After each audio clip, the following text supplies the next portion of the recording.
श्री सरस्वत्यै नमः। श्री राधा कृष्णाभ्यां नमः। कस्मै येन विभासितो यमतुलो ज्ञानप्रदीपपुरा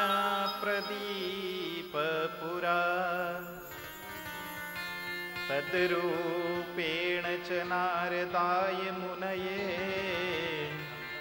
कृष्णाय तद्रूपिण योगीन्द्राय तदात्मनाथ भगवत् त्राताय कारुण्यत तच्छुद्धं विमलं विशोकममृतं सत्यं परं धीमहि। वाञ्छाकल्पतरुभ्यश्च कृपासिन्धुभ्य एव च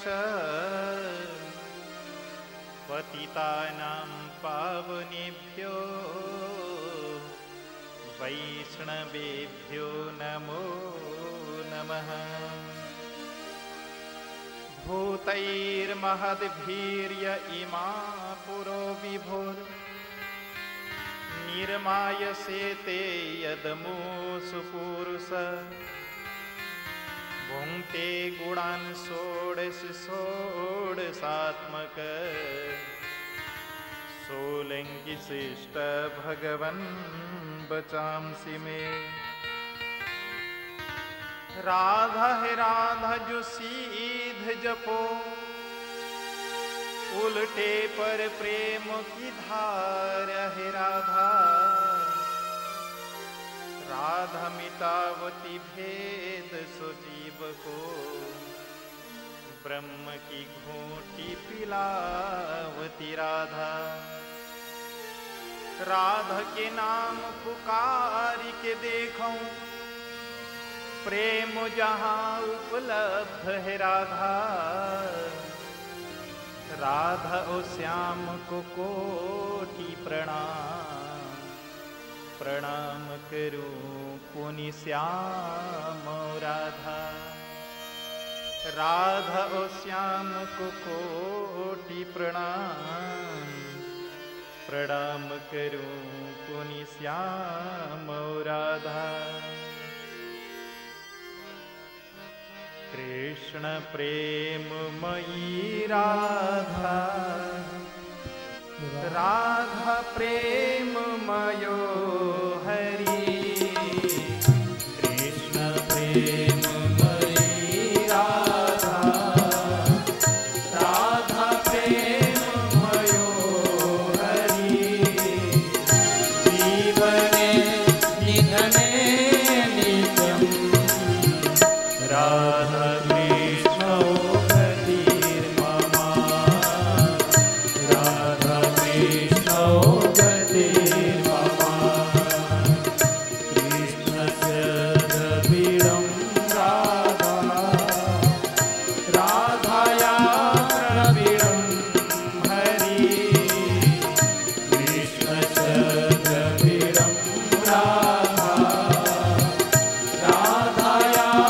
द्रविणं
राधा के हस्तितो हरि जीवने निधने नित्यं राधा कृष्णो गतिर्मम राधा कृष्णो गतिर्मम कृष्ण चित्तस्थिता राधा राधा चित्तस्थितो हरि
कृष्ण कृष्ण हरे हरे राम राम हरे हरे कृष्ण कृष्ण हरे हरे राम राम हरे हरे।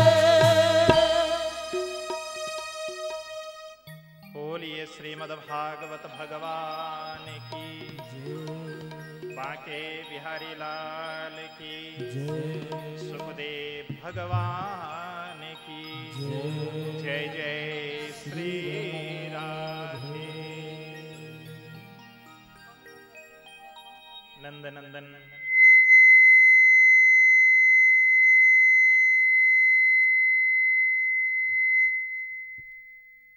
नंद नंदन सुललित चरण गिरिवर धरन भक्त मनरंजन, ऐसे बालकृष्ण लाल की प्रतिमूर्ति स्वरूपा श्रीमद् भागवत की कथा। इस कथा के मुख्य यजमान के आदि पुरुष श्री राम प्रसाद जी लगायत सारे पुरखे और इनके पिता श्री ब्रिज बहादुर सिंह, इनके माता श्री रामरती सिंह, इनके परम श्रद्धेय गुरु कहिए, आदरणीय संत कहिए, चाहे वो हडिया बाबा जी हों, चाहे राम लखन तिवारी जी महाराज जी हों, चाहे बाबा दुर्गादास जी महाराज हों, सोना साईं जी हों, और साथ में इस कुल के कुल देवता और कुल देवी, इन सबको चरणों में साष्टांग दंडवत करते हुए हमारे कथा के मुख्य यजमान श्री रामधीर सिंह एवं श्री राजकुमारी सिंह, इनको प्रणाम करते हुए हमारे कथा के मुख्य सूत्रधार श्री संजय जी, उनके पत्नी, उनके सारे परिवारी जन, उनके इष्ट मित्र जन, साथ में लंगड़ी गांव और लंगड़ी गांव के आसपास के कथा श्रवण करने के लिए पधारे हुए आप सभी भक्तजन, माताओं, मातृशक्ति एवं आदरणीय बंधुओं, आप सबको मेरा हाथ जोड़कर जय श्री कृष्ण। आइए परमात्मा की दिव्य कथा श्रीमद् भागवती वार्ता, इस कथा को आचमन करें, गोते लगाएं, पान करें और जाकर इसको दूर से तमाशा भी देख लें तो भी यह कथा आपको पवित्र बना देगी। क्योंकि शास्त्रकार कहते हैं, भैया ये जो गंगा है ना, भागवती गंगा कहो चाहे भागीरथी गंगा, ये दोनों में भ शब्द से प्रारंभ होता है। तो इसलिए भागवती गंगा में जाकर के स्नान करोगे, पान करोगे, आचमन करोगे तो भी उतना ही फल प्रदान करती है, और भागीरथी गंगा में जाकर के स्नान करोगे, पान करोगे, आचमन करोगे, दूर से खड़े होकर तमाशा देखोगे तो भी ये दोनों गंगा जो है ना उतने ही फल देती है। इसलिए कहा दरस परस मज्जन अरूपाना, हरे पाप कहे वेद पुराना। हाँ, ये भागवत की गंगा है। आज से हमारी भागवत की गंगा लंगड़ी गांव में प्रवाहित होने को चली है। गंगा में स्नान करने के लिए तो भैया गांव से तुम्हें ट्रैक्टर में बैठ के जाना पड़ेगा, मोटरसाइकिल में बैठ करके चढ़ करके जाना पड़ेगा, तब जाकर गंगा पहुंचोगे, वहां जाकर स्नान करके आ सकते हो। लेकिन भागवती गंगा के लिए इतना कष्ट उठाने की आवश्यकता नहीं भैया, तुम्हारे गांव में ही आकर भागवती गंगा बैठ गई। और सुनिए, इतना बड़ा देश है ये भारतवर्ष, अरबों की आबादी पहुंच चुकी है हमारे देश की। इतना बड़ा देश में कितने लोग ऐसे हैं जो सोचते हैं कि मैं जाकर गंगा में स्नान करके आऊं। भैया अभी कुंभ का मेला लगा है, कितने दूर दूर से लोग आए, कितने लोग हमारे गांव के लोग, कितने लोग जाकर के स्नान कर आ पाए भैया, बहुत कम लोग होते हैं। इच्छा तो सबकी रही होगी कि कुंभ मेला है, नजदीक का कुंभ है, जाकर के स्नान करके आऊं, सबके मन में इच्छा रही होगी। लेकिन कितने लोग स्नान कर आ पाए भैया? इस इतना बड़ा आबादी वाला भारतवर्ष में कितने लोग ऐसे हैं जो सोचते हैं कि मैं सत्य बोलूं, लेकिन कितने लोग सत्य बोल पाते हैं? हर व्यक्ति हर दिन सोचता है कि आज तो मैंने झूठ बोल दिया, लेकिन कल से झूठ नहीं बोलूंगा, कल से मैं सत्य बोलूंगा। लेकिन कितने लोग सत्य बोल पाते हैं? इतना बड़ा देश ये भारतवर्ष, कितने लोग ऐसे हैं जो सोचते हैं कि मैं बद्रिकाश्रम बद्रीनाथ भगवान का दर्शन करके आऊं, लेकिन कितने लोगों को वह सौभाग्य प्राप्त होता है जो जाकर बद्रीनाथ भगवान का दर्शन करके वापस आ पाता है? कितने लोगों की मन में इच्छा होती है कि भैया हरिद्वार में जाकर हर की पौड़ी में गोता लगाया हूं, मन में इच्छा रह जाती है, जीवन भर कट जाता है, लेकिन इच्छा मन में ही रह जाती है, काल आता है पकड़कर लेकर के जाता है, वो ये काम नहीं कर पाता। कितने लोगों की इच्छा होती है कि मैं अपने आंगन में बैठ करके श्रीमद् भागवत की कथा सुनूं, मैं अपने आंगन में बैठकर श्री राम भगवान की चरित्र को श्रवण करूं, भगवान कृष्ण के चरित्र को श्रवण करूं, भगवान शंकर के चरित्र को श्रवण करूं। लेकिन यह सौभाग्य कितने लोगों को मिल पाता है मेरे भाई बहन? बहुत कम लोग हैं ऐसे भाग्यशाली जिनको ये सौभाग्य परमात्मा प्रदान करता है। भैया आज भागवत की कथा श्रवण करने के लिए बैठे हो ना, तो उनके साथ भी यही समस्या है। कितने लोग भारतवर्ष में ऐसे हैं जो सोचते हैं कि भैया मैं जाकर भागवत की कथा सुनूंगा, लेकिन कितने लोग सुन पाते हैं भैया? बहुत कम लोग सुन पाते हैं। क्यों? क्योंकि भगवान शंकर से यही प्रश्न माता पार्वती ने जब पूछा कि भोले बाबा, ये भारतवर्ष में इतने लोग मन में सत्कर्म के विषय में सोचते रहते हैं, लेकिन बहुत कम लोगों को यह सौभाग्य मिल पाता है, ऐसा कारण क्या है?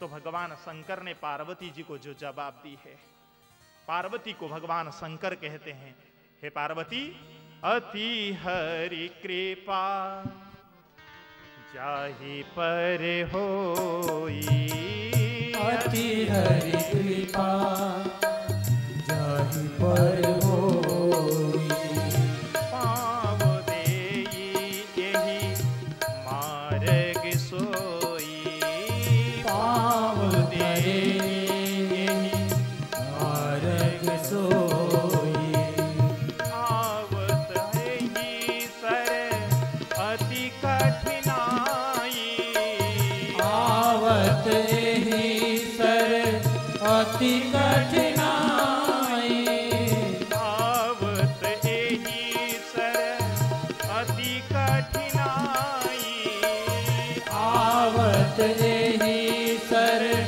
अति कठिनाई, राम कृपा बिनु आई न जाई, राम कृपा बिनु आई न जाई। भगवान शंकर माता पार्वती को कहते हैं कि हे पार्वती, ये भारतवर्ष में सत्कर्म करने की इच्छा होने मात्र से नहीं होता। भैया तुम्हारे मन में इच्छा तो जागृत होती है, लेकिन तुम्हारे ऊपर भगवान श्री हरि की अनुकंपा ना हो तो भैया तुम्हारा इच्छा कोई काम नहीं आती। भगवान श्री हरि आकर तुम्हारे पैर में बैठ जाते हैं तो तुम्हारे पैर तीर्थ यात्रा की ओर चल जाते हैं। तुम्हारा मुंह में आकर भगवान श्री हरि विराजमान होते हैं तो तुम्हारे मुख से सत्य वचन निकलता है। तुम्हारे हाथ में आकर भगवान विराजमान हो जाते हैं तो हाथ से किसी को दान होता है। भैया तुम्हारे कान में आकर भगवान श्री हरि बैठ जाते हैं, तभी आकर भगवान की दिव्य कथाओं का श्रवण कर पाते हो। ऐसा कहकर जब पार्वती को भगवान शंकर ने कहा, तब पार्वती को समझ में आया कि परमात्मा की कृपा के बिना भगवान श्री हरि की कथा श्रवण किया नहीं जा सकता। तो मेरे आदरणीय बंधुओं और माताओं, आज इतना समझ लीजिए कि आप लोग जितने भी मेरे सामने बैठे हो ना, आप सबके ऊपर परमात्मा श्रीहरि की परम अनुकंपा हुई है, जो आकर परमात्मा श्रीहरि ने आपके शरीर में विराजमान होकर, चलो भैया भागवत की कथा हो रही है वहां पर लंगड़ी गांव में, वहां जाकर श्रवण करना है। भगवान पकड़ करके लेकर के आए तब ना आप लोग आ पाए हो भैया। इसलिए अपने पीठ पर अपने आप अपना पीठ को अपने हाथों से शाबाशी दो कि भैया तुम्हारे भाग खुल गए हैं, अब भागवत की कथा तुम्हारे ऊपर आ चुकी है। परमात्मा ने तुम्हारे ऊपर बहुत बड़ी अनुकंपा करके यह सौभाग्य प्रदान किया है। श्रीमद् भागवत की कथा ये बड़े दुर्लभ से प्राप्त होता है। दुर्लभो मानुषो देहो देहिनाम क्षणभंगुरा तत्रापि दुर्लभम मन्ये वैकुंठ प्रिय दर्शनम। शास्त्रकार कहते हैं मनुष्य का जन्म दुर्लभता से मिला, और मनुष्य का जन्म लेने के बाद जो भैया आकर सत्संग में बैठ जाए ना भैया, उससे ज्यादा दुर्लभ का क्षण कोई नहीं हो सकता। ऐसा शास्त्रकारों ने मुक्त कंठ से सत्संग की महिमा गाई है। ये श्रीमद् भागवत की कथा की महिमा। भागवत की कथा करने से पहले भागवत की महात्म्य सुनने का विधान है। देखो, आपके सामने कोई प्रमुख व्यक्ति आ जाए और बैठ जाए, आपको उससे परिचय नहीं है आपका, तो भैया वो कोई भी आकर के बड़ा से बड़ा आदमी बैठे, आपको कोई मतलब नहीं रहेगा। लेकिन किसी ने आकर तुरंत आपके कान में आकर बता दी, भैया ये तुम्हारे आगे जो बैठे हैं ना, ये कोई सामान्य व्यक्ति नहीं, ये बहुत बड़े मिनिस्टर साहब के बेटे हैं। तुरंत आपको खुसर-पुसुट हो जाएगी, आप आगे बढ़ेंगे, पीछे मुड़ेंगे, आगे जाकर उसके शकल देखने की आपके मन में इच्छा होगी, उससे जाकर परिचय करने की इच्छा होगी। आप जैसे तैसे बहाना बनाकर उसके बगल में आकर के बैठेंगे, साहब नमस्कार। तुरंत आप अपने बहाना ढूंढ करके उससे नमस्कार कर लेंगे, परिचय कर लेंगे, अपना परिचय दे देंगे और बता देंगे, भैया आपके जो पिताजी हैं ना, उनसे एक बार फलाने जगह मिले थे। उनसे सारी की सारी आपकी जितनी भी बातें हैं ना, वार्ता है ना, वो सारी की सारी वहां पर हो जाएगी। क्यों? क्योंकि आपको परिचय किसने कराया है। लेकिन वही व्यक्ति यदि आकर आपको अपने आप कह दे, ए हटो जरा, मैं फलाने जी का मैं बेटा हूं, मैं प्रमुख व्यक्ति हूं, जरा हटिए, मैं यहाँ बैठता हूं, कोई आकर कह दे, तो भैया उसे कोई आप अच्छा मानेंगे क्या? उसे कहेंगे ओहो कितना अहंकारी है, कितना घमंडी है, ये है भी नहीं, जरा पता करो भाई। तो इसीलिए दूसरे का परिचय यदि दूसरा कोई आकर कराता है तो वह तो महत्वपूर्ण हो जाता है, लेकिन अपने आप यदि परिचय कराता है तो वह महत्वपूर्ण नहीं होता। इसलिए भागवत का परिचय अपने आप भागवत ने नहीं दी। भागवत का परिचय और महात्म्य भागवत के इतर जो पद्म पुराण, स्कंद पुराण आदि नाम के ग्रंथ हैं ना, उन्होंने परिचय कराई है। इस कथा का यहाँ पर जो वर्णन है ना, सूत जी महाराज सौनकादि 88,000 ऋषियों के समक्ष का संवाद है। सच्चिदानंद रूपाय विश्वोत्पत्त्यादि हेतवे तापत्रय विनाशाय श्री कृष्णाय वयं नुमः। ये भागवत के महात्म्य का प्रथम मंगलाचरण है। इस मंगलाचरण में भगवान श्री कृष्ण को राधा सहित प्रणाम किया गया। बोलिए राधा कृष्ण भगवान की जय हो। द्वितीय श्लोक में श्रीमद् भागवत के प्रधान वक्ता श्री सुखदेव भगवान को यहाँ पर नमन किया गया है। यम प्रव्रजन्तमनुपेतमपेत कृत्यम द्वैपायनो विरह कातरया जुहाव पुत्रेति तन्मयतया तर्वोऽभिनेदुस् तं सर्वभूत हृदयं मुनिमानतोऽस्मि। सुखदेव भगवान को प्रणाम किया गया। बोलिए सुखदेव भगवान की नैमिषे सुतमासीन मभिवाद्य महामतिम कथामृतरस स्वाद कुशल सौनको ब्रवी। 88,000 ऋषियों के साथ सुत जी महाराज जब एकत्रित हुए, उन दोनों का, उन सब का मिलन हुआ। 88,000 ऋषियों ने सुत जी महाराज के समक्ष प्रस्ताव रखा, ऋषिवर हम लोगों के सामने आप कुछ कथाएं वर्णन करिए।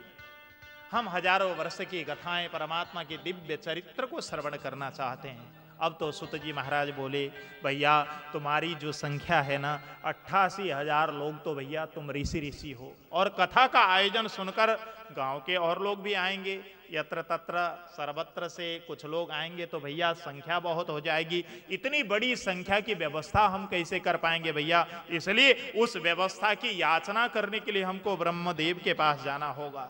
सभी ऋषियों को लेकर सुत जी महाराज पहुंच गए ब्रह्मलोक में। ब्रह्मदेव को जाकर प्रणाम किया, ब्रह्मदेव से निवेदन किया, ऋषिवर प्रभो, हम लोग हजारों वर्ष की एक यज्ञ करना हमारी मन में इच्छा है, प्रभो आप ऐसा स्थान बताएं जहां पर इन सभी ऋषियों की व्यवस्था हो सके।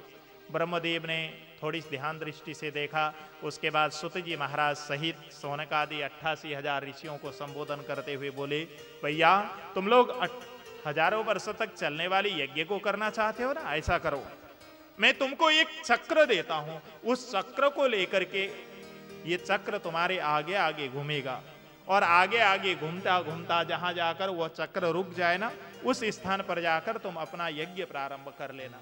ऐसा कहकर ब्रह्मदेव ने जैसे ही कहा, सारे के सारे ऋषि प्रसन्न हो गए।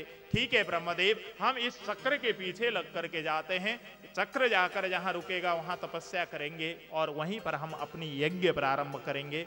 ऐसा कहकर वचन देकर सारे के सारे ऋषि चक्र के पीछे लग गए। चक्र घूमता घूमता आया है, संपूर्ण भारतवर्ष की एक बार चक्र ने परिक्रमा की। सारे ऋषियों ने उस चक्र के पीछे पीछे उन्होंने भी भारतवर्ष की परिक्रमा करके आकर नैमिषारण्य क्षेत्र में आकर वह चक्र जैसे ही रुका है, सुत जी महाराज सारे के सारे सौनक आदि 88,000 ऋषियों से संबोधन करके बोलने लगे, भैया ये चक्र यहाँ पर रुक गया है, इसलिए हमको यह यज्ञ जो है ना इसी स्थान पर करना होगा। जैसे ही सुत जी महाराज ने इस प्रकार निवेदन किया, सौनकादि 88,000 ऋषि आकर सुत जी महाराज के सामने आकर बैठ गए। उसके बाद कथा का सिलसिला प्रारंभ हुआ। 17 पुराणों की कथा सुत जी महाराज ने सौनकादि 88,000 ऋषियों को सुनाई। जब 17 पुराणों की कथा सुनाई, उसके बाद सौनकादि 88,000 ऋषियों ने सुत जी महाराज से निवेदन करके बोलने लगे कि प्रभु आपने हमको 17 पुराणों की कथा तो सुनाई, अब हम कथा सुनना नहीं चाहते हैं। इतना सुनते ही सुत जी महाराज बोलने लगे, भैया यदि कथा सुनना तुम नहीं चाहते हो तो उठ करके चले जाओ, इसमें तुमको रोक कौन रहा है भैया। अब तो सुत जी महाराज के सामने सौनकादि 88,000 ऋषि बोल पड़े, नहीं प्रभु हमारा कहने का तात्पर्य ये नहीं था, प्रभु हम कथा तो सुनना चाहते हैं, लेकिन अज्ञान ध्वंत विध्वंस कोटि सूर्य सम प्रभ सुताख्या ही कथा सारम मम कर्ण रसायनम।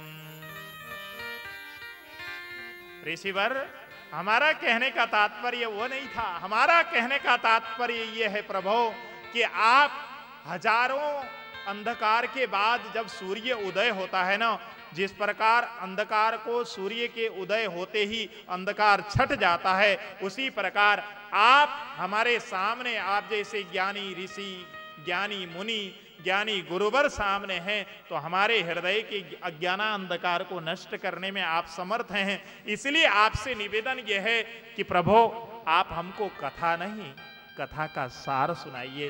कथा तो आपने 17 पुराण के रूप में हमको सुना चुके हैं, इसलिए हम कथा नहीं सुनना चाहते, आप सुनाना चाहते हैं तो हमारे को कथा का सार सुनाइए। ऐसा कह करके जब कहा, सुत जी महाराज सौनकादि 88,000 ऋषियों के सामने अपनी प्रसन्नता व्यक्त की। बोलने लगे, भैया और क्या जानना चाहते हो तुम, अपना बताओ। अब तो सौनकादि 88,000 ऋषि पुनः प्रश्न कर दिए। श्रेयसाम यद भवे श्रेय पावनानां च पावनम कृष्ण प्राप्तिकरं सस्वत् साधनम तद बधाधुना। हे ऋषिवर, हमको और कुछ नहीं चाहिए, हमको परमात्मा श्री कृष्ण की प्राप्ति जिस साधन से होती हो ना, ऐसी कृष्ण की प्राप्ति कराने वाला साधन बताइए, और कुछ नहीं चाहिए हमको।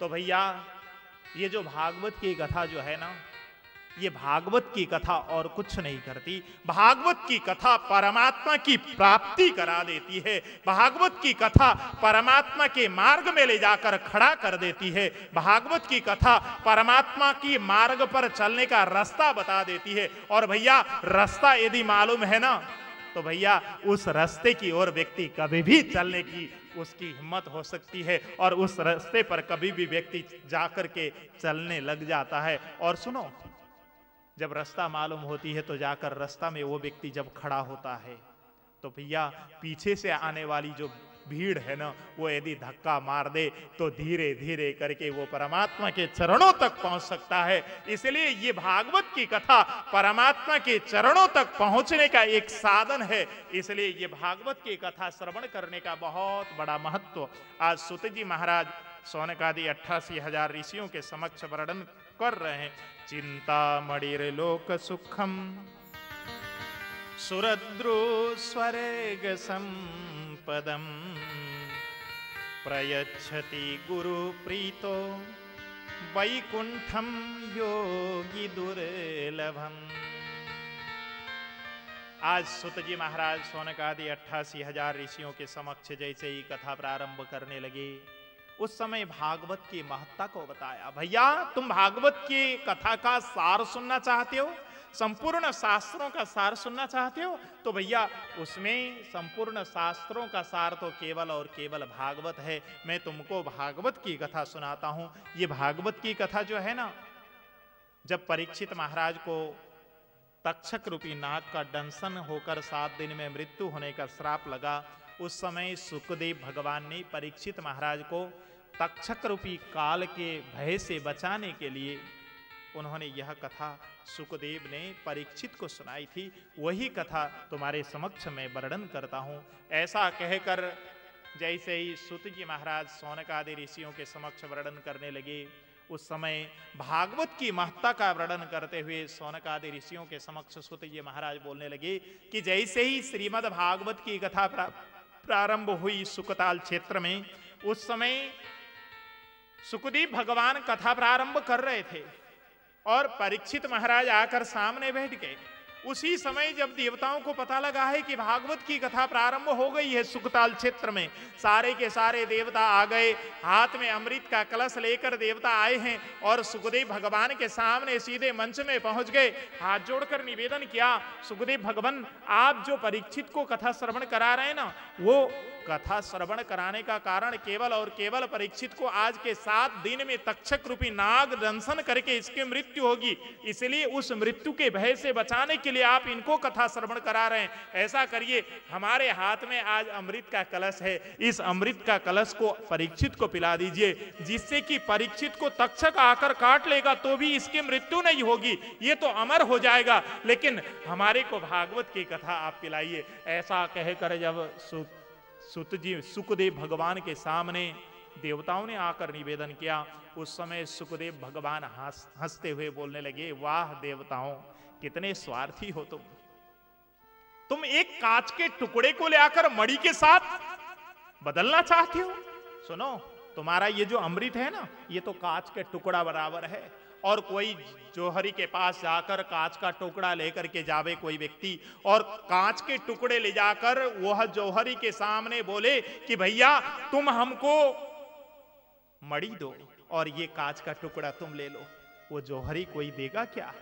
जौहरी तो हंस जाएगा और उस व्यक्ति को वहां से तुरंत भगा देगा। उसी प्रकार तुमको भागवत की महत्ता के विषय में कुछ जानकारी नहीं है देवताओं, इसलिए तुम लोग अमृत को लेकर के भागवत से बदलने के लिए आए हो। सुनो, तुम लोग भागवत के अधिकारी नहीं हो, तुमको मैं भागवत की कथा प्रदान नहीं कर सकता, इसलिए तुम यहां से जाओ। फटकार लगाई सुखदेव भगवान ने और देवताओं को वहां से फटकार लगाकर जैसे ही भेजते हैं, देवता वहां से बिल्कुल अपना निराश होकर अपना अमृत का कलश को लेकर के जाते हैं। ये भागवत की जो महिमा है ना, देवताओं को भी दुर्लभ है। सूत जी महाराज ने यहां पर जो कहा कि भैया देवताओं को भी जो दुर्लभ वस्तु है वो है भागवत। जैसे ही ये बात पता लगी ब्रह्मदेव को, ब्रह्मदेव ने अपने ब्रह्मलोक में एक तुला बंधवाया, उसमें भागवत एक तरफ रखा, एक तरफ सत्य, दान, तप, दया, ये सारे के सारे एक तरफ रखा। लेकिन भागवत का पलड़ा जब भारी होते हुए देखा, तब सुखदेव ब्रह्मदेव को लगा कि ये भागवत जो कथा है इसकी महत्ता सभी चीजों से, ये संसार के जितने भी सत्कर्म हैं इन सब में सबसे अधिक है। ये पता लगा ब्रह्मदेव ने, तब जाकर भागवत की महत्ता को समझी है। इस कथा को यहाँ पर वर्णन किया। सूत जी महाराज सौनक आदि 88,000 ऋषियों के समक्ष वर्णन करते हुए बोलते हैं कि भैया ये भागवत की कथा जो है ना, ये भागवत की कथा सबसे पहले सनकादि ऋषियों ने नारद जी महाराज के सामने कही थी। इतना कहते ही सौनकादि 88,000 ऋषि हंस पड़े। कैसे प्रभु, ये नारद जी ने 7 दिन बैठकर एक स्थान पर बैठकर के भागवत कथा श्रवण करी, ये कैसे संभव है? नारद जी तो एक दूसरे के घर में जाकर सदा लड़ाने भिड़ाने वाले व्यक्ति, और जाकर इन्होंने 7 दिन बैठकर, नहीं ये नहीं हो सकता प्रभु। यदि हुआ है तो हम वो सारी घटना सुनना चाहते हैं प्रभु, आप हमारे सामने वर्णन करिए। ऐसा कहकर जब सूत जी महाराज के समक्ष सौनकादि 88,000 ऋषियों ने प्रश्न किया, उस समय सूत जी महाराज सौनकादि 88,000 ऋषियों के समक्ष वर्णन करते हुए बोलने लगे, हे सौनकादि 88,000 ऋषियों, ध्यानपूर्वक सुनो। एकदा हि विशालायां चत्वारि ऋषयो मला सत्संगार्थं समायाता ददृशोस्तत्र नारद। एक बार की बात है, बद्री विशाल क्षेत्र में सनक, सनंदन, सनातन और सनत कुमार, ये चारों ऋषि सत्संग करके बैठे हुए थे। उसी समय अचानक उनकी नजर पड़ गई नारद जी पर। नारद जी अपना सिर को नीचे किए हुए, बिल्कुल मनीन चेहरा लेकर, बहुत निराश हताश होकर नारद जी कहीं जाते हुए जैसे ही सनकादि ऋषियों ने देखा है, जोर से आवाज लगाई, नारद जी। नारद जी ने जैसे ही आवाज सुनी तुरंत पहचान गई, ये तो सनकादि ऋषियों की आवाज है। दौड़े दौड़े आए, सनकादि ऋषियों के चरणों पर गिर पड़े। ऋषिवर फूट पड़े। अब तो सनकादि ऋषि अपने आसन से उठकर नारद जी को अपने गले से लगाया। नारद जी, आप इतने हताश, इतने निराश अवस्था में, बताइए आपके सामने क्या कष्ट आन पड़ा? आप हमारे सामने सारी की सारी अपनी व्यथा बताइए। जैसे ही आज नारद जी के समक्ष सनकादि ऋषियों ने प्रश्न किया है, नारद जी तो फूट पड़े।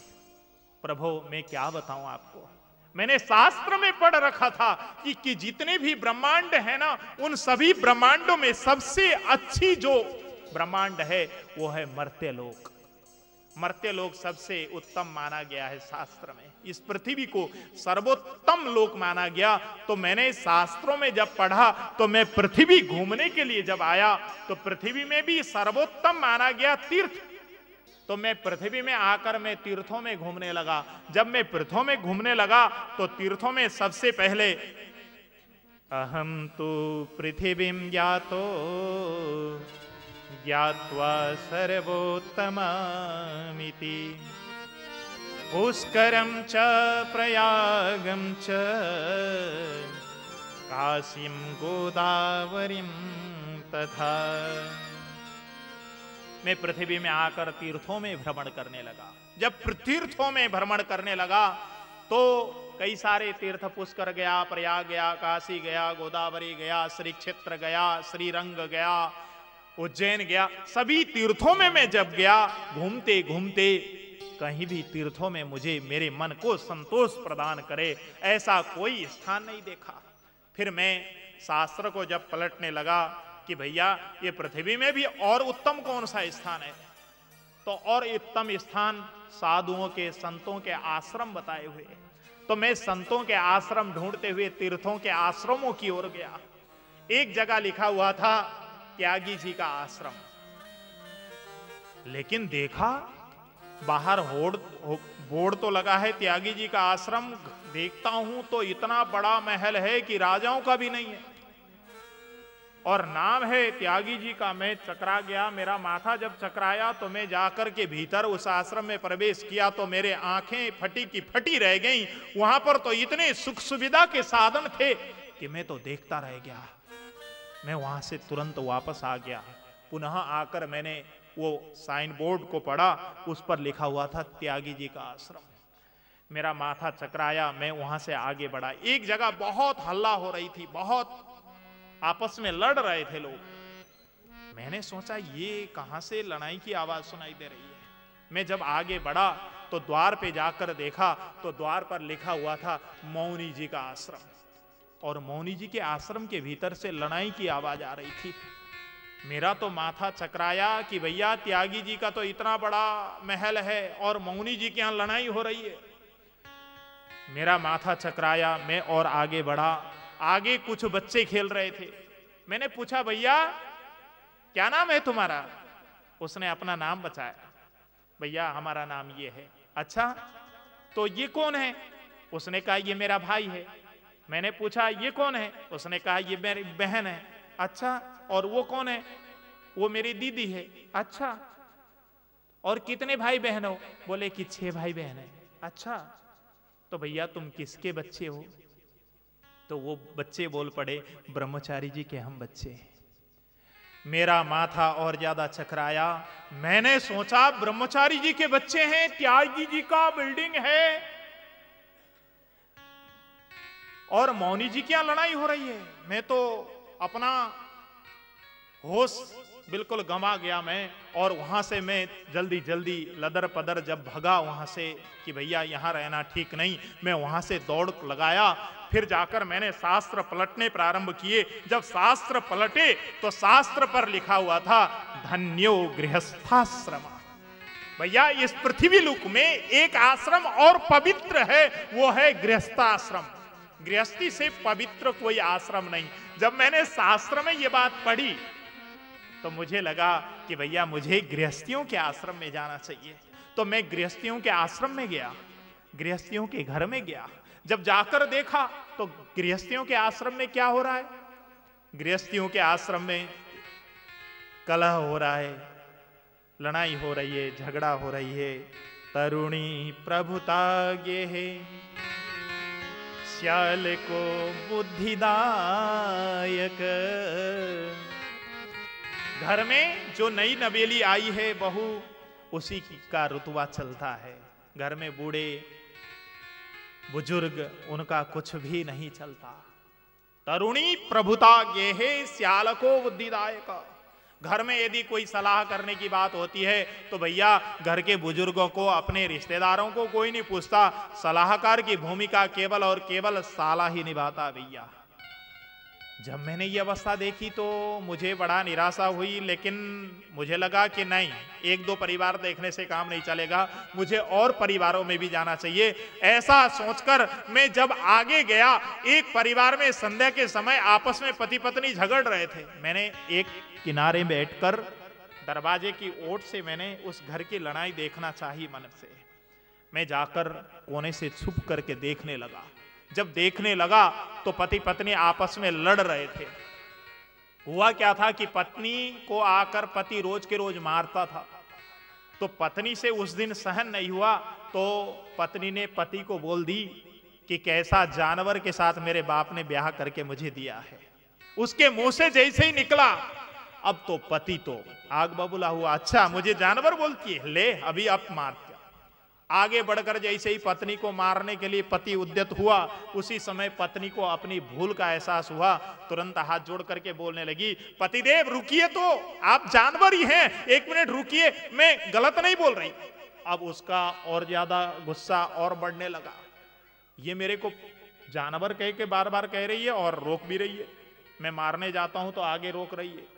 अब तो उसका गुस्सा जब और बढ़ा, आगे बढ़ा पत्नी को मारने के लिए, पत्नी ने पुनः कह दिया, पतिदेव रुकिए रुकिए रुकिए, आप जानवर हैं, 1 मिनट मैं समझाती हूं, कैसे हो आप जानवर।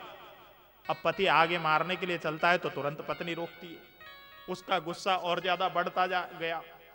अब तो मारने के लिए जैसे ही उद्यत हुआ, डंडा लेकर के आया, अब तुझे डंडे से मारूंगा। जैसे ही डंडे उठा करके मारने लगा, तुरंत पत्नी बोल पड़ी, आप जानवर हो, मैं आपको समझा रही हूं, ध्यान से सुनो। लेकिन पति का गुस्सा और बढ़ा। अरे मुझे बार बार तू जानवर कह रही है, अब तो तुझे मारूंगा ही। डंडा लेकर जैसे ही मारने वाला था, पत्नी आगे बढ़ी, पैर पकड़ा, उसके बाद बोलने लगी, आप मेरे जानवर हो, क्योंकि जान कहा जाता है प्राण को और वर कहा जाता है पति को, इसलिए आप मेरे प्राण प्रिय पति हो, आप मेरे प्राण से भी ज्यादा प्रिय वर हो, इसलिए आपको मैं जानवर बोली हूं। मैं आपको गाली नहीं देना चाहती थी, मैंने गाली नहीं दिया है, मैं तो कहना चाहती थी कि आप मेरे प्राण प्रिय होते हुए भी आप मुझे रोज मारते हो, क्या आपको अच्छा लगता है क्या? मैं तो आपको प्राण से भी प्यारा ऐसा मानती हूं, लेकिन आप रोज मुझे मारते हो। मैं तो केवल ये कहना चाहती थी, लेकिन मेरे मुख से जो है ना वो ऐसा शब्द नहीं निकला। आप मेरे मुख से जानवर, जान कहा जाता है प्राण को, और वर तो पति को कहते ही हैं, जब विवाह होता है तो वर और वधू कहा जाता है ना, इसलिए मेरे मुख से वो निकला है, मेरे मुख से गलत नहीं निकला। अब वो जानवर का नाम जानवर है तो मैं क्या करूं, मैंने तो ठीक ही कहा था। ये बात जब नारद जी ने सुनी, अब तो समझ गए, नारद जी समझ गए कि भैया कितने बनावटपन आ गया है परिवारों में। अब तो नारद जी आगे बढ़कर के जब देखे, भैया ये गृहस्थाश्रम में भी रहने लायक का नहीं, नारद जी आगे बढ़े। अब तो जब आगे बढ़े, एक मंदिर में कीर्तन हो रहा था। क्या हो रहा था? जो वृंदावन नहीं आयो, वाने मानुष जन्म गवायो। जो वृंदावन नहीं आयो, वन मानुष जन्म गवायो। जो वृंदावन नहीं आयो, वन मानुष जन्म गवायो। जो वृंदावन नहीं आयो, वन मानुष जन्म गवायो। वाको जीवन है बेकार, रटे जा राधे राधे। वाको जीवन है बेकार, रटे जा राधे राधे। श्री वृंदावन धाम अपार, रटे जा राधे राधे। श्री वृंदावन धाम अपार, रटे जा राधे राधे।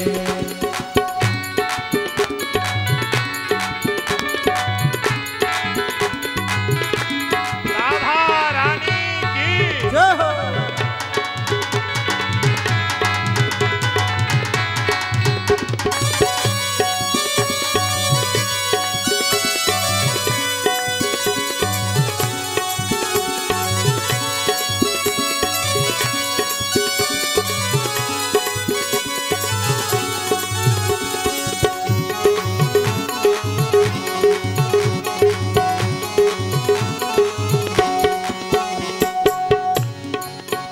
जो राधा नाम गावे, वो प्रेम पदार्थ पावे। जो राधा राधा गावे, वो प्रेम पदार्थ पावे। जो राधा राधा गावे, वो प्रेम पदार्थ पावे। जो राधा राधा गावे, वो प्रेम पदार्थ पावे। वाको है जाए बेड़ा पार, रटे जा राधे राधे।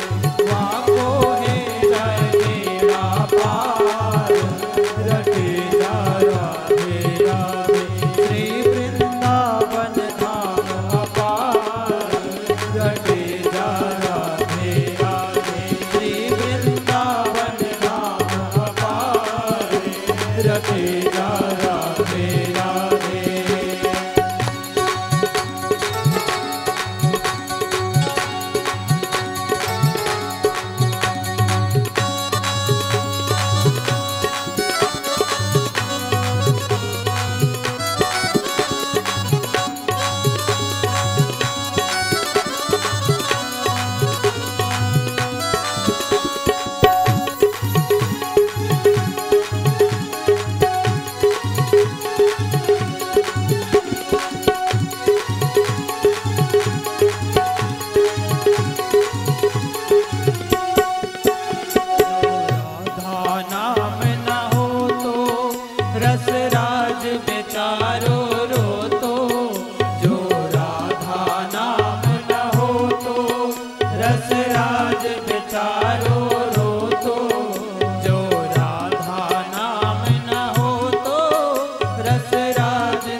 भजन सुना, अब तो नारद जी के मन में लग गई तुरंत, भैया जो वृंदावन नहीं आयो वाने मानुष जन्म गमायो। ये भजन जैसे ही नारद जी के कान पर पड़ा है, तुरंत नारद जी के मन में इच्छा हुई कि मैं और सारे के सारे तीर्थों में तो गया, लेकिन वृंदावन आप तक ना गयो, अब मुझे जाना चाहिए वृंदावन। तुरंत नारद जी वृंदावन की ओर चल दिए। जैसे ही वृंदावन में पहुंचे, बांके बिहारी लाल का दर्शन किया, उसके बाद पहुंच गए यमुना के तट पर। यमुना जी में जाकर यमुना जी का पान किया। यमुना जल का पान करने के बाद जैसे ही यमुना के तट पर नारायण नारायण का कीर्तन करते हुए नारद जी कहीं जा रहे थे, उसी समय नारद जी को बुलाते हुए एक नारी की आवाज सुनाई दी, भो भो साधो क्षणम तिष्ठ मच्चिंता मपिनाशय। एक नारी की, एक अबला की आवाज जैसे ही नारद जी के कान पर पड़ी है, नारद जी ने पीछे मुड़ करके देखा, दौड़ करके गए। बहुत व्यथित नारी को देखा है, हाथ जोड़कर प्रश्न किया नारद जी ने, देवी तुम अत्यंत दुखित दिखाई देती हो, तुम्हारे जीवन में क्या कष्ट है बताओ। मेरा नाम है नारद, मैं देवताओं का भी ऋषि हूं, इसलिए तुम्हारे जो भी कष्ट होंगे ना, उसको मैं क्षण भर में नष्ट कर सकता हूं, इसलिए तुम अपना कष्ट को मेरे सामने बयान कर सकती हो। जैसे ही नारद जी ने इस प्रकार उस अबला से निवेदन किया है, वो अबला अपना परिचय देते हुए बोलने लगी, हे नारद जी, अहम भक्ति रीति ख्याता इमऊ में तनयऊ मतऊ।